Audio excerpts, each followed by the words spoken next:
Good morning, folks. Wow, the lighting looked different before I went live. I hope you guys can see me all right with the morning glare. I think it's beautiful. Anyway, hi. I am going to go ahead and save this, and when it's all done, I'll upload it to YouTube. So in case you missed it, you can watch this in its entirety on YouTube later. Good morning. In the meantime, I was up really early this morning, giving someone a ride to work, and driving back home with the sunrise. Really, waking up with the sunrise helps me. It's something about my internal clock. I like to wake up slow, and if I allow myself to do that, usually I have a lot of thoughts in the morning. Good preparation for a day of creating, if that's what I get to do. The thing I was thinking about this morning is patriotism. And I thought about it because I was listening to NPR while I was driving, and they were talking about Biden's speech last night, and I found it interesting. Katie mentioned to me as she was scrolling through her phone this morning while we're waking up that Biden had a speech last night, and none of the major news networks broadcast it. Now, I don't know if that's true or not. I haven't done my research. I'm just putting that out there.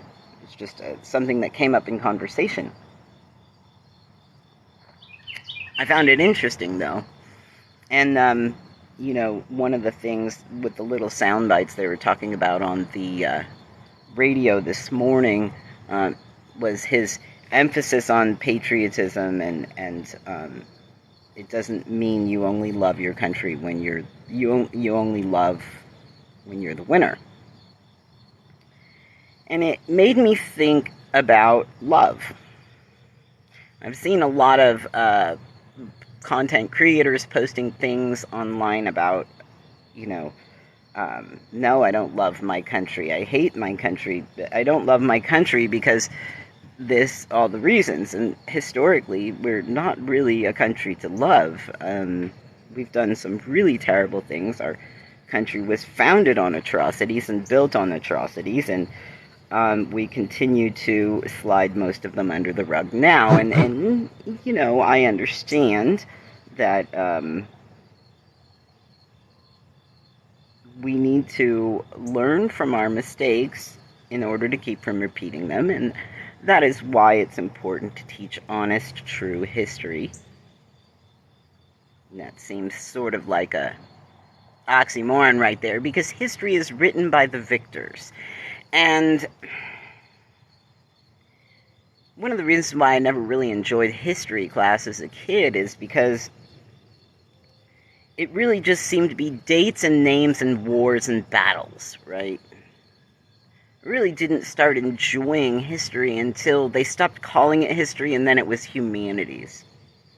And we were studying cultures and civilizations and technologies that were being developed, and philosophies and sciences, and somehow none of that seemed to fall under the umbrella of history. It didn't, I didn't pay much attention to it as a young child.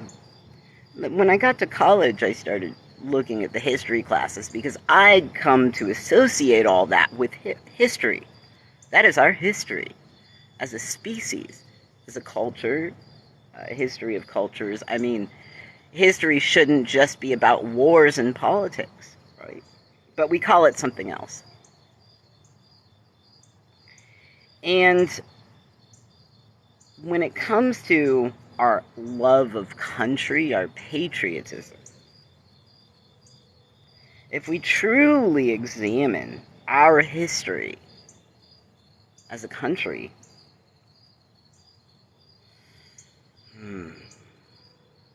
the parts that are most worth loving are not what we teach. They're not what we teach our children. We teach our children to be patriotic, the same way that ultra-conservative religious folks teach their children to have blind faith. You know, I just have to put this out there. This is my ramblings. These are my opinions. And I would love it if anybody decides they want to type something in there, or in fact, if you are one of my follower friends and you want to hop in on the conversation as a duet, or, you know, a multi-guest, I'm absolutely open to that. I would love to include other people in the conversations, but for the time being, since people don't seem to comment much on my videos, I will just keep rambling. And in case you've just stumbled across me, my name is Charles Firecat Burnell. I am an artist and an author and a spiritualist. I have a website called Abstract Perspectives. You can check it out at abstractperspectives.weebly.com. And I have my artwork. I have a lot of my ramblings, writings, some videos, and whatnot. I'm on YouTube, so this will go up on YouTube. Anyway, I have a number of other platforms, but I'm not going to... I don't want to sidebar on that too much. I'm going to go back to what I was talking about, patriotism. So, I'm wondering how many of you out there, and I really would enjoy people interacting with comments here on this live, or when it's on the YouTube, if you want to comment below on YouTube, whatever. I really would like to hear other people's thoughts. When I hear the word patriotism, two different things come to mind. One, I think of ultra right-wing conservative blind faith people that will just chomp on a tagline that associates with whatever domestication they've already received, because it's comforting to stay with what you know when you've been taught that that's the safe thing to do. My knee-jerk response when I see the American flag stickers on people's vehicles, or American flags in front of people's homes, is to automatically assume that they are those people and feel threatened, be disgusted, be offended and frightened and unnerved. That we are surrounded by so many people that are so hateful. That's a huge assumption to make. And while, in most cases, it might actually be true, by allowing myself to fall prey to that knee-jerk reaction, I am not really much better than them. One of the things that separates liberalism from conservatism in the current climate is an open mind and compassion. Having open arms and an open, loving heart to those that may be different from you. Because differences don't necessarily equate to bad. And often they are very beautiful and can enrich our lives. My understanding of the opposite end of that spectrum is that differences are a threat, and in order to maintain the pristine bar that we set for ourselves, we must get rid of the other. I don't like that, mostly because I usually associate with the other. I don't like it because it seems to be a bigoted sense of the world, a bigoted perception of your participation in the world as a human being. It is harmful, in my opinion. And if that is what patriotism is supposed to mean, I don't want to be it. That's just one side of it. So the other side that comes up in my mind when I think of the word patriotism is love of country. Not your government, but the land, the place that you call home. The family and people and community that make your world what it is right now and going forward. And that's a hard one because we go back to, well, our country, what we've made is, I mean, do we really like it? Our culture is terrible. People are afraid to not have guns. People are afraid of guns. I'm afraid of guns. We're the worst country in the world for gun violence. We don't take care of our people. We criminalize the poor and dehumanize the homeless. I could go on for all the reasons why in the present, not including the past, why our country is not worth loving. But in order to really look at that, you have to stop, take a deep breath, and examine what it means to love. I think this is really, really important. There are so many types of love, and not all of them are blind, and not all of them are unconditional. You can love someone until they hurt you really badly and feel like that love is gone. And maybe it is. It was there for a while, but now it isn't. But that's just one way of experiencing love. I mentioned that I'm an artist, an author, and a spiritualist. I actually went so far as to get my ministerial card. I can now marry people through the Universal Life Church. I don't feel bad about that at all because I'm a Universalist, and while most people might look at the Universal Life Church as kind of a hoax or a sham, I look further into it. They do actually have good intentions. They do try to. They're not just a place where you buy a ministerial card.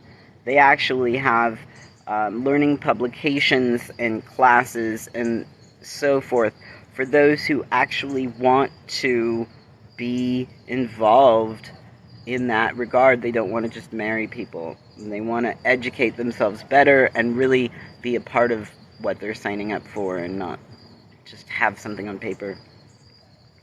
And as I've researched what they offer, it aligns with what I already believe in, and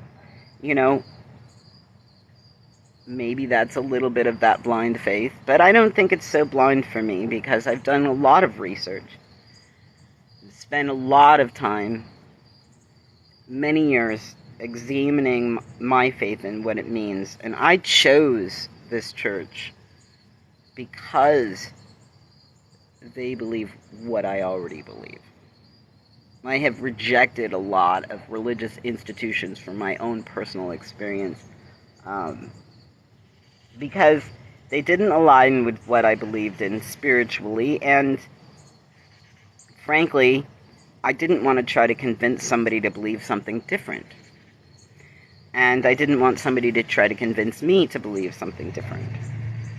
When it comes to the fulfillment that one gets from spiritual interaction, it is important that it is supportive and uplifting experience for you. And so I understand why people who come from a very different background, in this particular situation I would refer to the alt-right, those who do have a spiritual upbringing, a religious upbringing, I understand why they keep going back to what they're deeply rooted in. I don't hate them for that specifically. I hope that in terms of their spiritual interactions in their life, that they do find fulfillment personally. I do. I want that for everybody that wants that for themselves. I wouldn't wish that on anyone who doesn't. And that is one of the main principles of being a universalist. So I don't feel bad about that. I feel good about it. But I sidebar a lot, and so I'm going to bring myself back to the topic of love and patriotism. In order to understand what it means to be patriotic for your country, I think you have to examine love. And how does the feeling of love come up when you're associated with your attachment to the place that you were born and raised and live in? Or maybe you weren't born here. Maybe you emigrated here. Maybe you weren't raised here, but you were born here. For whatever reason, this is your home now. This is where you live. Are you dedicated to it? Let's take a step back for a second and look at love of family. How do you feel about the toddler that you love ever so much, and yet you hate them in that moment because they are throwing a temper tantrum, they are destroying things that are important to you? Maybe they've thrown your wedding ring down the toilet. Who knows what they've done? Toddlers are, wow, they do a whole lot. I'm so glad my kids are grown. But you don't stop loving them. No matter how much harm they cause, you don't stop loving them. As your children grow, if they become harmful people, for whatever reason, if it's because of a mental illness, if it's because of a trauma that they haven't processed in a way that was healthy, if it's because of things that were lacking in your home life and that it was just a really hard life, for whatever reason, if your children grow up to be harmful people, to hurt other people, does it make you love them less? No. You still love them. It hurts to love them. You might not even be able to see them. Maybe they're in prison. But you still love them. You still wish for them that they find peace.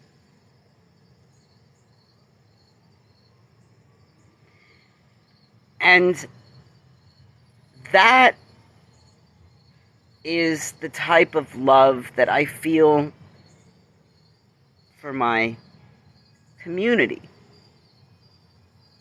I want them to be better.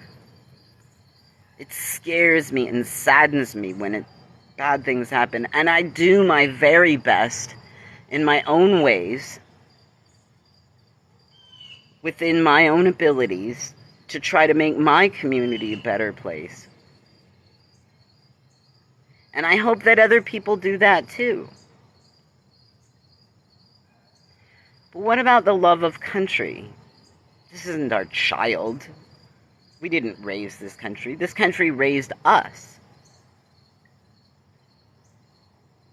And I think of being in an abusive relationship with a partner. Saw that a lot of memes came up about that when Trump was first elected. I saw a lot of those online. A lot of memes about America being compared to the abusive boyfriend, and, patriots being compared to those who won't leave the abusive relationship even though they know it's terrible. They will still continue to make excuses for that abusive partner blindly and ignorantly, or just intentionally just refusing, absolute denial that there's anything wrong. I liked those comparisons because I felt they were very accurate. I didn't like those comparisons because I felt like there was this underlying victim blaming going on. And me, as somebody who has previously been in abusive relationships where I was not the abuser, you feel trapped and you're scared, and your view of the world is jaded and filtered by all of your experience at that moment and up until that point. And it is disabling. There's an airplane going overhead. I'm going to pause for a second. It's disabling to be in an abusive relationship. And, our response, the right side of the response, the ultra-right side of the response, is to victim blame and, make excuses for the abuser, right? Tell them, pay your penance and now you're good, now go be a member of society. And then the left side, the ultra-left side, is to, go ahead and make a space for the victim and empower them to heal through it, and make a space for the if the abuser committed such a horrible atrocity as to they're not worthy of being part of society anymore, then they should be removed permanently. And if there's any chance at all of rehabilitation, they should be rehabilitated.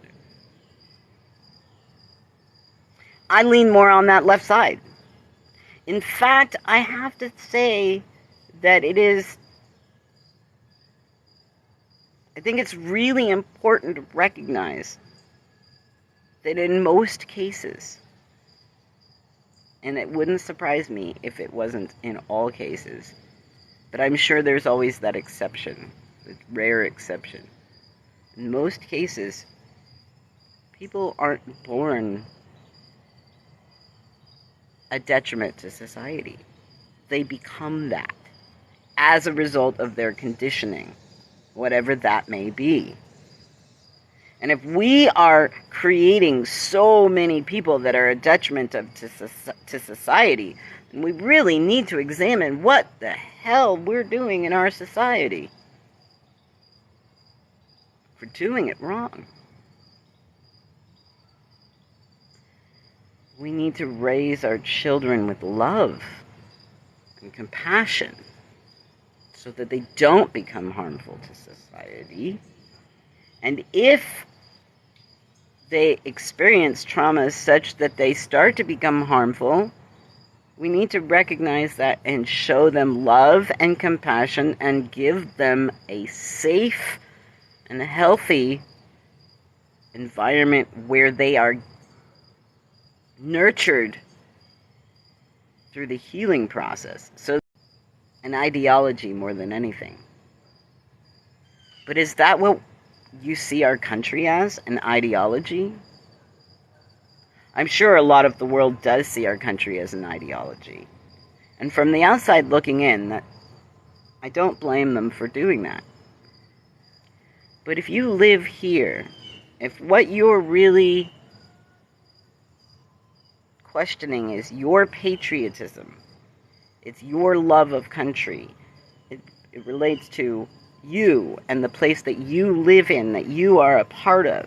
You're not on the outside looking in. You're inside it. You're immersed. And from that point of view, it's different. Do you love the country that you're in? Do you love the land? Do you love the idea that we strive to accomplish? On the right or on the left? Are two different ideas? I don't love what our country has done, but I have a love for country. The same way that I would love an abusive parent. I can't forgive them for the pain that, well, you have to learn how to forgive. You can't forget. You can't excuse, and you can't admonish the atrocities. You can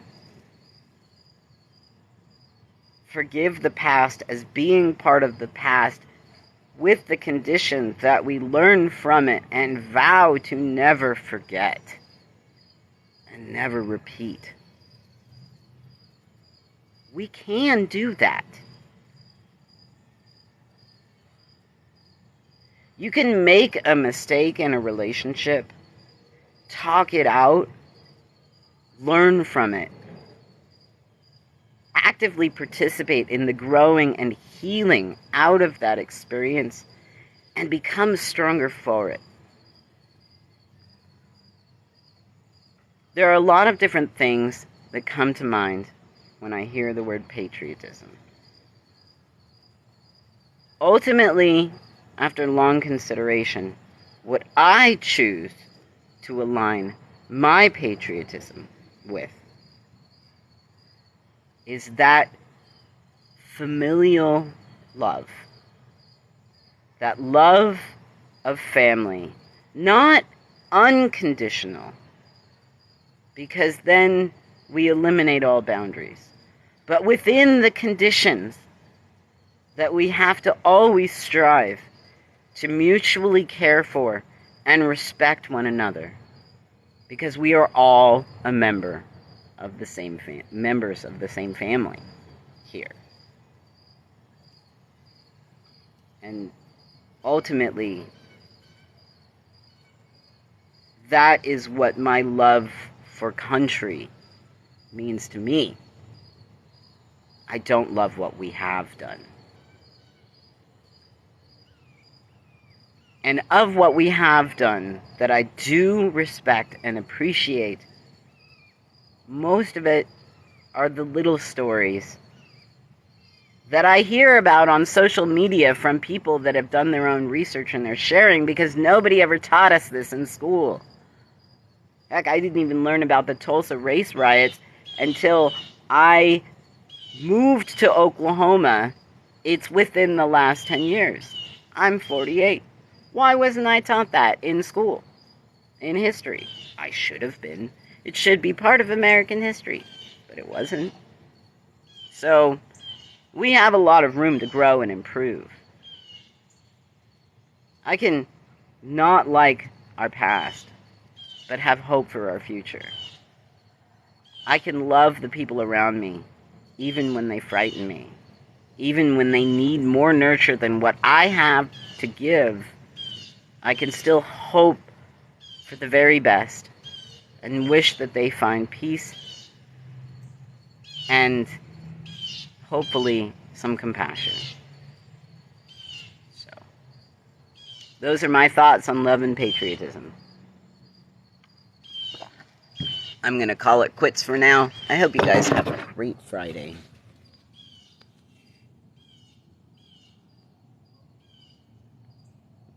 How do I end it?